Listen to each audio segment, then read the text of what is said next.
Olá, você está acompanhando o programa Condomínio e Casa, uma parceria entre o Secov Norte e a Loge. Seja muito bem-vindo a mais este programa aqui pela TV da cidade. Hoje estamos recebendo o Gustavo Cel, ele especialista em crédito imobiliário, e vai falar um pouquinho a respeito do que é o crédito imobiliário. Tudo bem, Gustavo? Tudo bem, Thiago. Muito obrigado pelo convite. Seja muito bem-vindo. É um prazer estar aqui. É a primeira vez que nós estamos falando sobre crédito imobiliário. Queremos saber o que é o crédito imobiliário, Gustavo. Então, Thiago, o crédito imobiliário, na verdade, ele é uma forma, né, que hoje os clientes compradores de imóveis, né, utilizam para adquirir seu imóvel, né, despendendo não de todo o montante para a compra desse imóvel, né. Alguns anos atrás, pouco se falava de crédito imobiliário, não é que não existia, mas os recursos eram muito escassos, né? Então a pessoa, para comprar um imóvel, ela tinha que despender de todos esses recursos, né, 100% dos recursos, e comprar esse imóvel à vista, né? Ou eventualmente parcelado, ou dava um carro, ou trocava eventualmente um imóvel que porventura ele já tivesse, né? Mas o crédito imobiliário ele veio para facilitar, né, as pessoas a comprarem inicialmente seu primeiro imóvel, né, dando lá 20% de entrada, como é comum hoje nos bancos. Então, se utiliza do crédito imobiliário para a compra do primeiro imóvel ou para a troca de um imóvel, né? Às vezes a família aumenta um pouquinho, então acaba o cliente tendo a necessidade, o comprador tendo a necessidade de evoluir, de melhorar, de 2 quartos para 3 quartos. Então, se utiliza muito o crédito imobiliário também para isso. Como é que está essa questão de crédito imobiliário aqui na região norte catarinense? Está aumentando? Como é que está? Nós estamos aí diante de uma pandemia, né? Estamos aí nos precavendo e tal. E como é que está esse crédito imobiliário aqui? Aumentou? Assim, Thiago, no início do ano, né, janeiro, fevereiro, até o início mesmo da pandemia, que eu acho que o foco mesmo maior foi em março, né, o mercado estava assim, não estava excelente, mas estava vindo numa crescente. E aí deu uma estagnada, né, realmente março, abril, maio foram meses assim difíceis, né, para o mercado imobiliário, de certa forma, para a própria construção civil e especialmente para o crédito imobiliário, porque uma coisa está ligada à outra, né? Se você não constrói, você não vende, se não vende, não financia. Né? Então a gente está lá na ponta, no final do processo, né? Onde as pessoas constroem, compram, financiam. Né? Então deu uma parada. No entanto, a partir de junho, praticamente, as coisas realmente tomaram uma proporção que positivamente assim nos trouxe até um espanto, digamos assim, porque ninguém esperava, eu acredito, que as coisas fossem tomar esse rumo. Né? Aumentou a procura, né? A gente teve assim um acréscimo no mínimo de em torno aí quase de 200% na nossa produção interna de processos no escritório. Né? Hoje a gente atua com 3 bancos, né, na solução crédito imobiliário, com o Bradesco, Itaú e com o Santander. E assim teve um acréscimo muito significativo mesmo no volume de propostas, né? O que logicamente acaba que as pessoas compram, ou seja, foram comprar, né? Não sei se estavam aguardando algum momento específico, enfim, mas houve uma crescente muito grande na procura por crédito imobiliário. Para que o pessoal está usando o crédito imobiliário? Para comprar casa, apartamento? O que vocês estão identificando? A maioria ainda, tá, até por uma particularidade dos imóveis em si, é apartamento. Né? Então eu diria aí que cerca de 85% mais ou menos é apartamento. Né? Por que não tanta casa? Né? A casa ela tem que ter uma particularidade que ela tem que estar averbada para ser financiada. Né? Então muitas construções acabam não estando 100% regularizadas, acabam não estando averbadas, o que impossibilita o financiamento. O que já mudou bastante também, porque esses geminados, né, que se vê muito hoje por aí, e casas também, né, de médio e de alto padrão, estão sendo construídas e regularizadas, né, possibilitando e facilitando a venda. Né? Então, mas assim, basicamente hoje, eu diria que em torno de 80% a 85% ainda são apartamentos. Você comentou a respeito de averbada, né, a casa averbada. Explica um pouquinho para o nosso telespectador o que é averbada. Tem pessoal que talvez não saiba disso. É assim, Thiago, o imóvel, né, por exemplo, eu comprei um terreno, que normalmente, qual que é o roteiro, né? Eu compro o terreno, eu teria que fazer um projeto junto à prefeitura, né, para aprovar esse projeto de construção, faço a construção e no final da construção, né, quando o cliente recebe a CCO, que é o Certificado de Conclusão de Obra, ele tem que pagar o INSS, né, para averbar o imóvel junto ao registro de imóveis, né? O que seria isso? Resumindo, que esse imóvel ele existe para o registro de imóveis, entendeu? Até então ele existe fisicamente, lógico, porque eu tenho o terreno, eu construí. Às vezes as pessoas confundem um pouco por quê? Porque eu pago IPTU, eu estou pagando IPTU todo ano e agora você está me dizendo que eu não consigo vender minha casa através de financiamento. Por quê? Porque ele não averbou a área construída no terreno, né? Então tem que fazer todo esse processo, averbar essa área construída no terreno, levar no registro de imóveis e ali sim, aí vai estar um terreno com uma casa edificada de alvenaria de X metros quadrados, né? Então isso faz com que você abra um leque enorme de possibilidade de vendas, né? Por quê? Porque você abre para financiamento, né? E sem estar averbada não tem como financiar. E os apartamentos, e por que tanto apartamento e não casa? Porque os apartamentos hoje não tem como, é uma obra que você vai lá 60, 64, 20, enfim, dependendo do número de unidades habitacionais daquele empreendimento, o construtor, o incorporador, ele automaticamente vai fazer. Por quê? Porque se ele não fizer isso, ele não vende.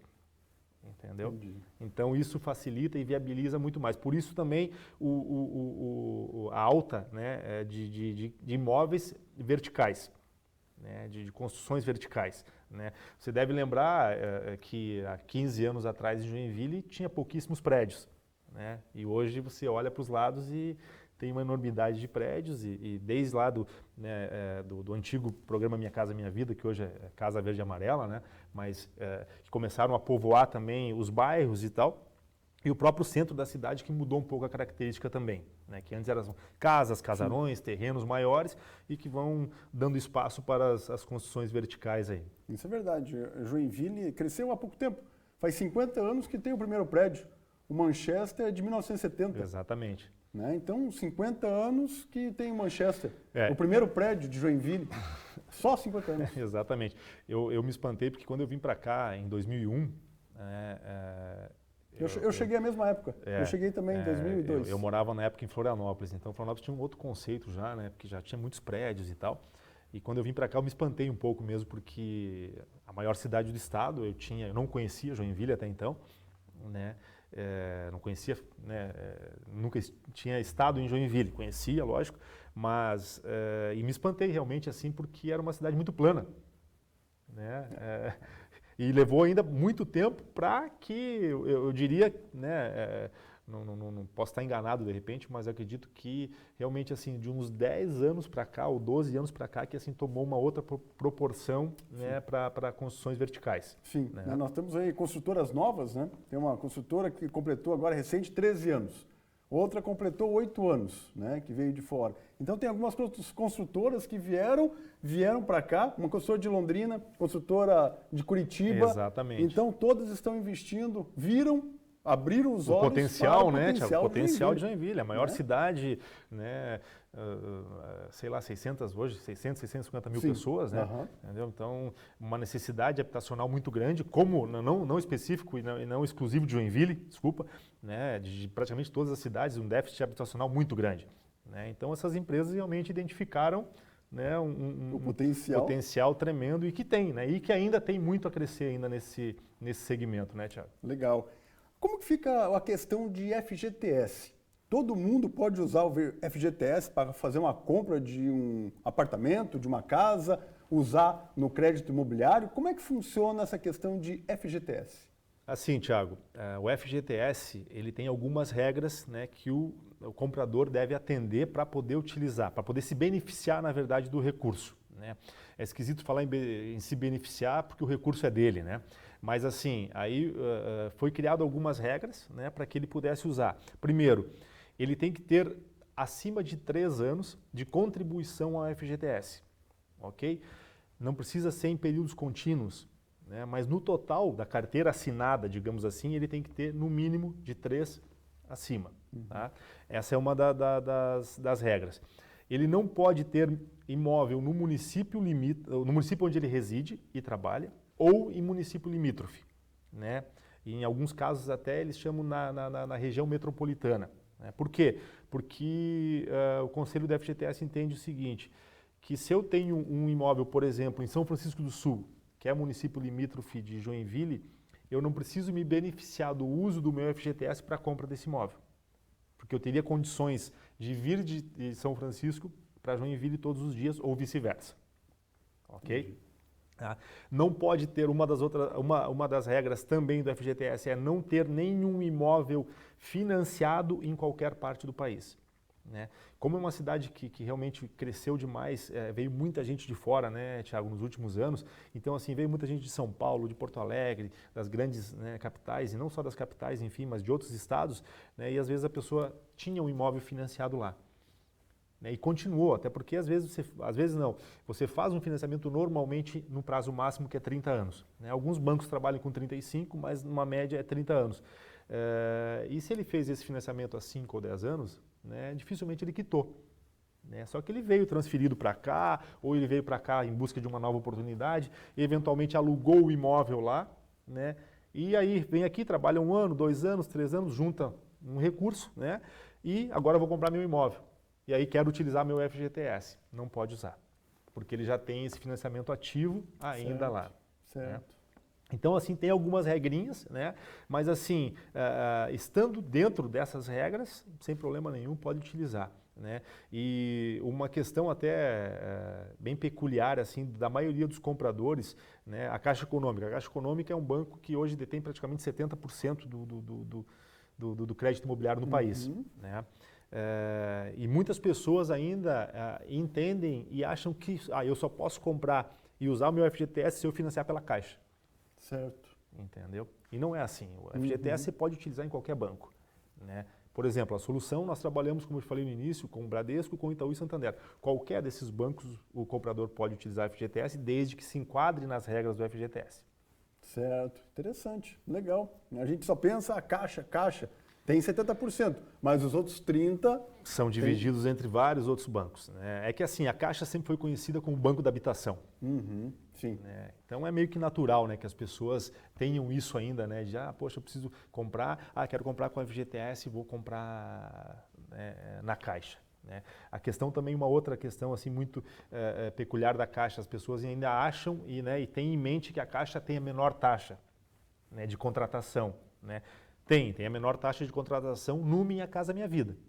Né? E hoje, atualmente, o Casa Verde e Amarela. Né? Por quê? Porque é um recurso subsidiado, né, com recurso do FGTS, tem uma taxa realmente mais atrativa, justamente por quê? Para beneficiar e facilitar a compra do primeiro imóvel, né? Especialmente para as famílias de menos renda. Okay? Agora, saindo dessa linha, né, de crédito, entrando no SBPE, né, que é o Recursos Advindos de Poupança, né, aí hoje os bancos privados, por exemplo, estão mais atrativos, inclusive, do que a própria Caixa. Legal, bacana, olha só, muito conhecimento aqui com o especialista em crédito imobiliário, Gustavo Cel. Nós vamos a um rápido intervalo, voltamos daqui a pouquinho, só um pouquinho só.